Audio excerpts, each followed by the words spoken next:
BS Management graduate ako, pero sa hirap ng buhay, hindi ako nakapasok ng trabaho dito sa Pilipinas. Trinag ko maging OFW. Doon ko nasubukan na napakahirap pala, nag-aalaga ako ng anak ng iba, pero yung anak ko, iba ang nag-aalaga. Nag-join ako sa AIM Global dahil minsan nagkasakit ng anak ko, nagpaalam ako sa amo ko. Ang sagot ng amo ko, "Doktor ka ba? Bakit kailangan mong magpaalam umuwi? Pera ang kailangan ng mga pamilya mo, hindi ikaw dahil hindi ka doktor."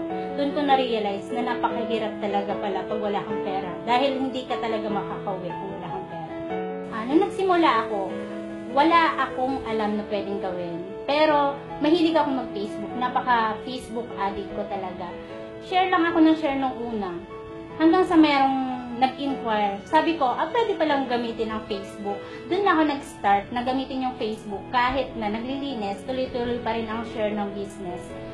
Ginagawan ko ng paraan, nagtatago ako sa CR pag nandiyan ang amo. Facebook pa rin ang Facebook. Pag nakatalikod ang amo, Facebook share pa rin about sa opportunity. Yun yung ginawa ko. Because of AIM Global, na-terminate ko yung amo ko dahil mas sinigitan na nito yung sahod ko sa abroad. Umuwi ako ng Pilipinas, agad-agad cleaning yung cheque ko, worth 300,000. Nag-full time na kami mag-asawa. Sa wakas, nabuo na ang pamilya namin dahil sa AIM Global. And then, after 6 months na nagpo-full time kami, doon naman kami nagkaroon ng first car namin na Innova, 2012. 2012, naging top rising star ako. And then, 2013, doon na ako napasok as top earner ng company.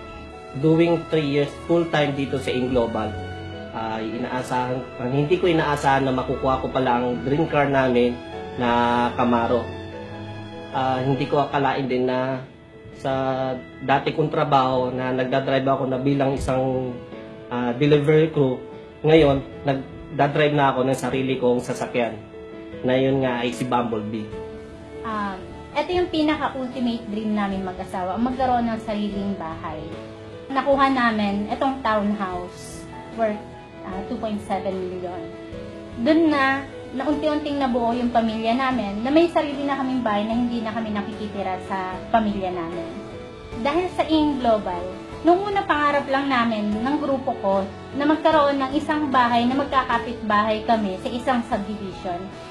At nangyari nga yun. Ngayon, magkakapit-bahay kami. Napakasarap sa pakiramdam na hindi lang ikaw yung yumayaman, kundi pati ang grupo mo na talagang nagtutuloy-tuloy na gawin ang AIM Global.